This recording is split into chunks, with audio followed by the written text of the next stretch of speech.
يوم لا ينفع مال ولا بنون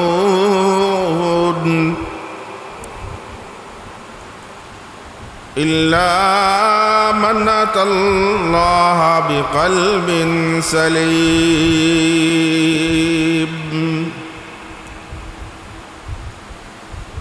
وقال النبي صلى الله عليه وسلم: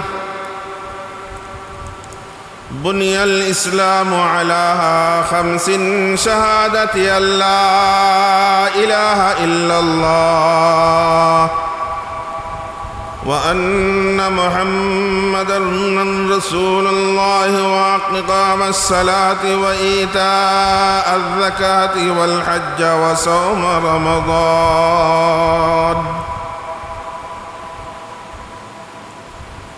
صدق الله المولان العظيم وصدق رسوله النبي الكريم، ونحن على ذلك لمن الشاهدين والذاكرين.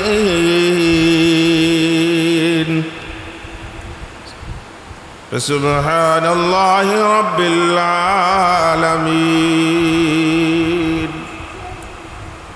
একটু মহব্বতের সাথে দুরূদ শরীফ পড়ি। সাল্লাল্লাহু আলা সাইয়্যিদিনা ওয়া মাওলানা মুহাম্মদ ওয়া আলা আলিহি ওয়া আসহাবিহি ওয়া সাল্লাম। সাল্লাল্লাহু আলা সাইয়্যিদিনা ওয়া মাওলানা মুহাম্মদ ওয়া আলা আলিহি ওয়া আসহাবিহি ওয়া সাল্লাম। بلغ العلا بكماله كشف الدجى بجماله حسنت جميع خصاله صلوا عليه وآله.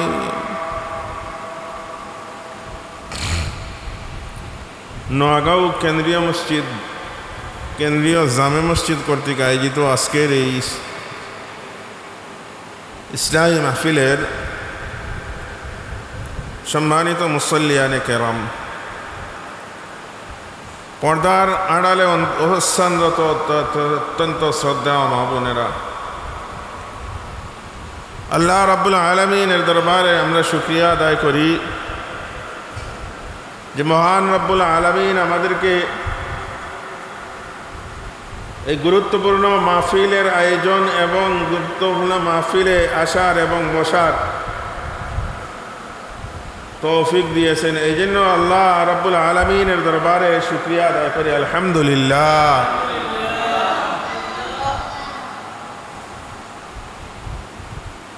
আজকের এই মাহফিলের নাম ইসলাহি মাহফিল।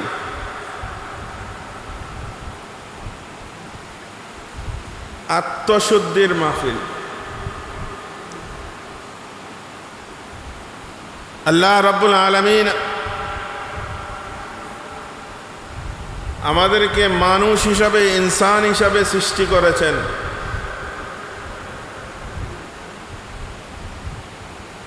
দুনিয়াতে যত বস্তু আছে পৃথিবীর জমিনের উপরে, জমিনের নিচে, যেই সমস্ত বস্তু আল্লাহ রাব্বুল আলামিন বানাইছেন, সৃষ্টি করেছেন, এই বানানোকৃত সৃষ্টিকৃত বস্তুগুলা 4টি উপাদানে আল্লাহ রাব্বুল আলামিন সৃষ্টি করেছেন।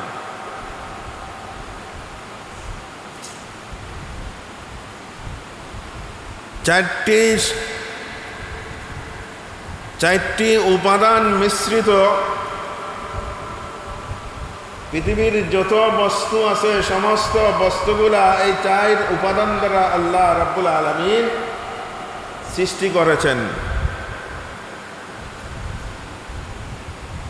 1 নম্বর, এই বস্তুগুলার সাথে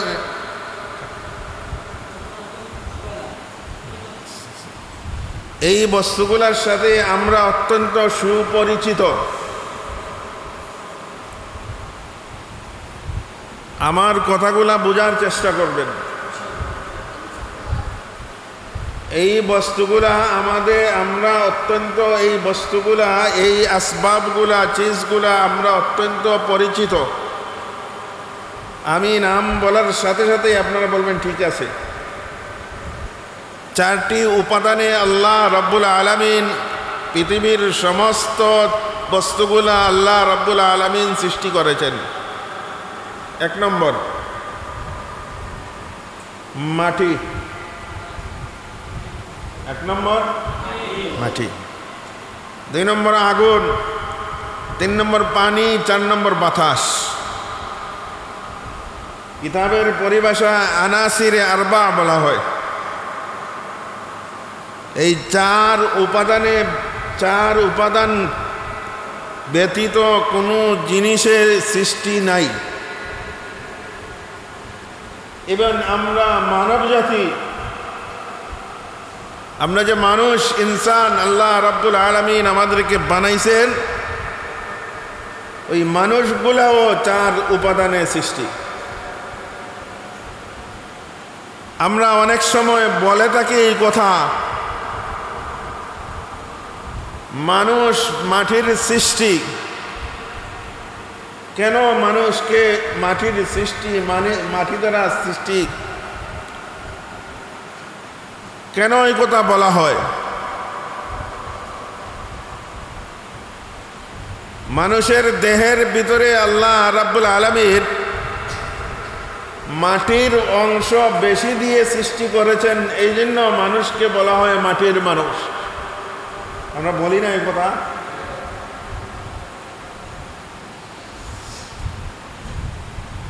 মাছকে আল্লাহ রাব্বুল আলামিন পানির অংশ বেশি দ্বারা সৃষ্টি করেছেন, এই জন্য মাছ পানিতেই তার জীবনযাপন অতিবাহিত করতে পারে, মাছ পানিতেই বসবাস করতে পারে। মানুষ পানিতে বসবাস করতে পারে না, কারণ মানুষকে আল্লাহ রাব্বুল আলামিন মাটির অংশ, মানব দেহের ভিতরে মাটির অংশ বেশি বিধায় মানুষ পানিতে বসবাস করতে পারে। মাছকে আল্লাহ রাব্বুল আলামিন পানির অংশ বেশি দ্বারা সৃষ্টি করেছেন বিধায় মাছ পানিতে জীবনযাপন অতিবাহিত করতে পারে। মাছকে যখন শুকনাতে উঠানো হয়, যত শক্তিশালী মাছ হোক, ওই মাছ শুকনাত উঠানোর পরে আর বেশিক্ষণ আর জীবিত থাকতে পারে।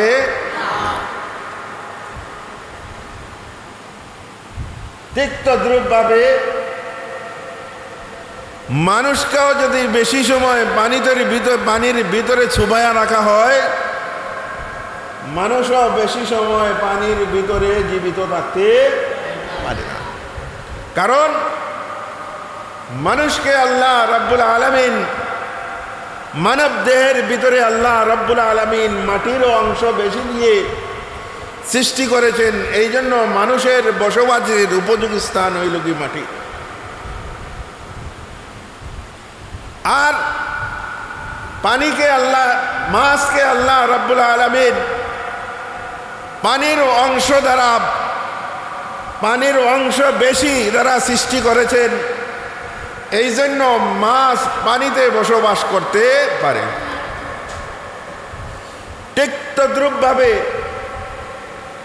আকাশে পাখি আমরা উড়তে দেখি, ওই পাখিগুলার ভিতরে আল্লাহ রাব্বুল আলামিন বাতাসের অংশ, হাওয়ার অংশ বেশি দ্বারা সৃষ্টি করেছেন, এই জন্য পাখিগুলা আকাশের উপর, হাওয়ার উপর চলতে পারে, মানুষ হাওয়ার উপর চলতে পারে না।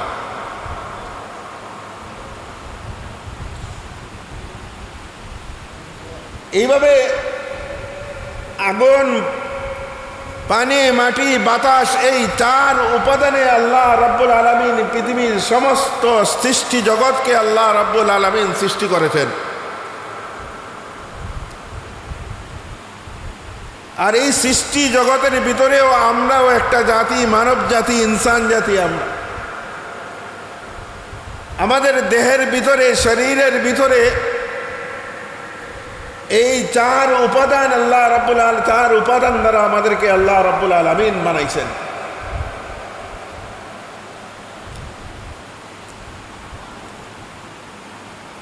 মাটির অংশ দ্বারা, মাটির অংশ বেশি আমাদের দেহের ভিতরে আল্লাহ রাব্বুল আলামিন কুরআনে কারীমের এক আয়াতে আল্লাহ রাব্বুল আলামিন বলতেছেন, ওয়ালাকাদ খালাকনাল ইনসানা মিন সুলালাতিন মিন তিন সুম্মা জাআলনাহু নুতফাতান ফি ক্বরারিন মাকিন। আল্লাহ রাব্বুল আলামিন এই আয়াতের ভিতরে ইরশাদ ফরমান, নিশ্চয় আমি মানুষকে, মানব জাতিকে নরম মাটি দ্বারা সৃষ্টি করেছি। তো আমাদের দেহের ভিতরে, আমাদের যে দেহ, শরীরগুলা,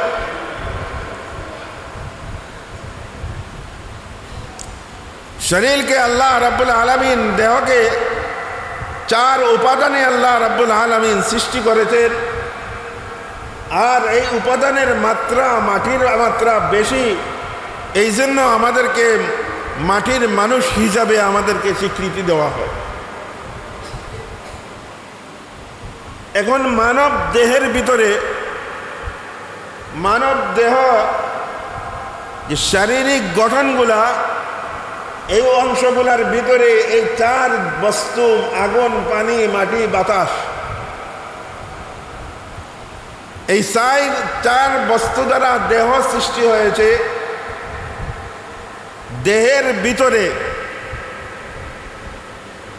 দেহের ভিতরে, শরীরের ভিতরের একটা অংশ আছে, যেই অংশটার নাম, শরীরের বিভিন্ন অঙ্গ প্রত্যঙ্গের বিভিন্ন নাম আছে, ঠিক আছে না? ঠিক তদ্রূপভাবে দেহের ভিতরে একটা অংশ আছে, একটা টুকরা আছে, ওই টুকরাটার নাম হইল কি কলব। বলো কি বলছি? এই অংশটার নাম হইল কি কলব। এটাকে বলা হয় দেহের রাজধানী, শরীরের রাজধানী। একটা দেশের কেন্দ্রস্থল হইল কি তার ওই দেশের রাজধানী। ঠিক তদ্রূপভাবে মানব দেহের ভিতরের যেই অংশটার নাম হইল কি কলব, ওই কলবটা হইল কি মানব দেহের রাজধানী, অর্থাৎ মানব দেহের কেন্দ্রস্থল।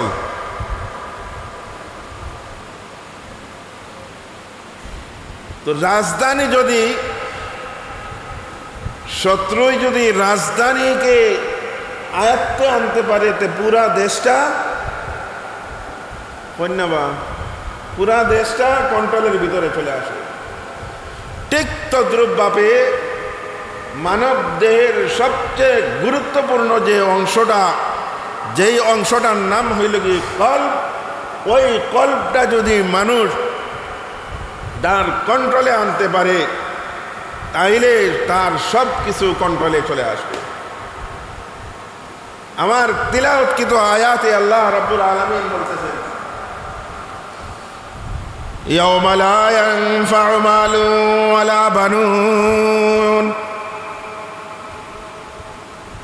ইল্লা মান আতাল্লাহা বিকলবিন সালিম। আমাদের সামনে এমন একটা কঠিন মুসিবতের দিন আসতেছে, ময়দানে মাশরের দিন, হাসরের দিন, যেদিন আল্লাহ রাব্বুল আলামিন ঘোষণা করতেছেন, ইয়াওমা লা ইয়ানফা'ু মালুন ওয়ালা বানুন ইল্লা মান আতাল্লাহ বিকলবিন সালিম। সেই দিন আমার সন্তানগুলি, আমার সম্পদগুলি, কোন দিন? হাশরের দিন, হিসাব কিতাবের দিন। আল্লাহ রাব্বুল আলামিন বলেন, ইয়াউমা লা ইয়ানফাউ মালুন ওয়ালা বানুন। সেই দিন আমাদের সন্তানগুলি, আমাদের সম্পদগুলি, আমার মাল আওলাদগুলি আমার কোনো উপকারে আসবে না। শুধুমাত্র ওই সমস্ত মানুষগুলি, ইল্লা মান আতাল্লাহ বিকলবিন সালিম, যারা নিরাপদ কলমে আল্লাহ রাব্বুল আলামিনের সামনে উপস্থিত হবে। এখন আল্লাহ তাআলার ঘোষণা, ওই দিন হাশরের ময়দানে আমার অর্জিত সম্পদ, আমার সন্তানগুলি দুনিয়ার রীতিনীতি অনুযায়ী আমার কোনো না কোনোভাবে উপকারে আসে। দুনিয়ার নিয়ম অনুযায়ী, দুনিয়ার সিস্টেম অনুযায়ী আমার সম্পদে আমার কিছু না কিছু দুনিয়াবি উপকারে আসে। ঠিক তদ্রূপভাবে আমার আওলাদগুলি, আমার সম্পদ, আমার আওলাদ এবং আমার সম্পদগুলি দুনিয়ার বিভিন্ন উপকারে আসে। আল্লাহ রাব্বুল আলামিন বলতেছেন, তোমাদের এই আওলাদ, তোমাদের এই সম্পদগুলি কোনো উপকারে আসবে না, শুধুমাত্র যারা নিরাপদ কল্ব অর্থাৎ সুস্থ কল্ব নিয়ে আল্লাহ রাব্বুল আলামিনের দরবারে হাজিরা দিবে। এখন প্রশ্ন হইল কি, কল্ব কি?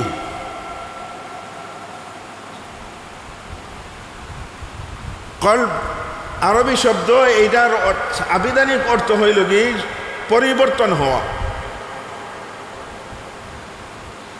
কল্ব কোথায় আছে? এটা হাদিস শরীফে আল্লাহ রাসূল সাল্লাল্লাহু আলাইহি সাল্লাম বলছেন। কল্ব শব্দের আবিধানিক অর্থ হলো, কল্ব শুধু পরিবর্তন হইতে থাকে। এখন আমি এখানে বসা আছি, বয়ান করতেছি, আপনারা বয়ান শুনতেছেন, দিলে মন দিলে চাইতেছে এখন একটু বাইরে যাই। মানে মুহূর্তের মধ্যে কলবগুলা পরিবর্তন হয়। আল্লাহ রাব্বুল আলামিনের ঘোষণা এখানে, যারা নিরাপদ কল্ব নিয়ে, অসুস্থ কল্ব যারা নিয়ে আসবে, তাদের সম্পদ, তাদের আওলাদ, তাদের মাল কোনো কাজে আসবে না।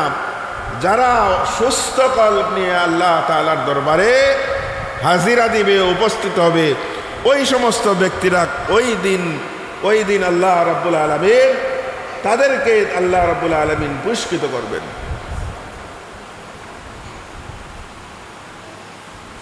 এখন হইল কি বিষয়, আমাদের দেহের ভিতরে, শরীরের ভিতরে বিভিন্ন সময় বিভিন্ন রোগে আক্রান্ত হয়। আমাদের দেহটা বিভিন্ন সময় বিভিন্ন রোগে আক্রান্ত হয়। কিতা হয়? হয়নি না? হয় না? হয়নি? হ্যাঁ। এই রোগটা দূর করার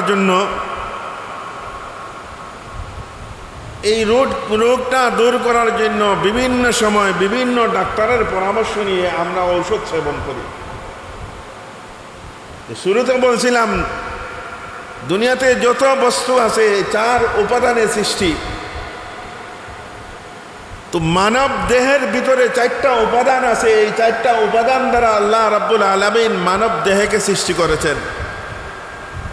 মানব দেহের ভিতরে যদি কোনো রোগ হয়, রোগাক্রান্ত হয়, অসুস্থ হয়, ওই দুনিয়ার 4 উপাদানের দ্বারা মেডিসিন তৈরি হয়। আপনি যদি ভাঙ্গেন, খুঁজেন, তো দেখবেন যে কোনো মেডিসিনের ভিতরে পানি আছে। পানি ছাড়া মেডিসিন হইব নি? আপনি না, পানি আছে। এটার আগুন দিয়ে তৈরি করছে। তো যাই হোক, মানব দেহ অসুস্থ হলে, মানব দেহের ভিতরে কোনো রোগাক্রান্ত হলে ওই রোগ নির্ণয়ের জন্য ডাক্তারের কাছে আমরা যাই, আর ডাক্তার যেই পরিপত্র দেয়, যে ঔষধ লিখে দেয়, ওই ঔষধ সেবন করার মাধ্যমে আল্লাহ রাব্বুল আলামিন সুস্থতা দান করেন। তাইলে আমরা বুঝলাম এই আলোচনার দ্বারা যে শরীর অসুস্থ হয়, ঠিক তদ্রূপভাবে মানুষের সবচেয়ে বড় গুরুত্বপূর্ণ যে অংশটা মানব দেহের ভিতরে, ওই অংশটাও বিভিন্ন রোগে আক্রান্ত হয়ে ওই কল্পটাও অসুস্থ হয়।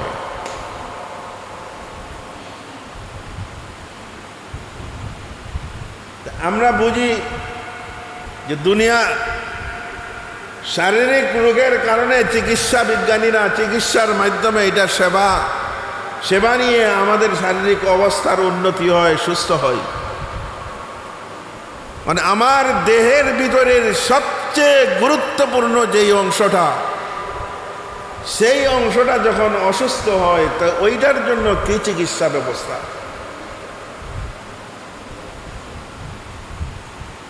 দেহের ভিতরে বিভিন্ন রোগের অভাব নাই, ঠিক তদ্রূপভাবে দেহ যেভাবে বিভিন্ন রোগে আক্রান্ত হয়ে অসুস্থ হয়, ঠিক তদ্রূপভাবে কলব এইভাবে বিভিন্ন গুনাহের রোগে আক্রান্ত হয়ে কলব এরকম অসুস্থ হয়।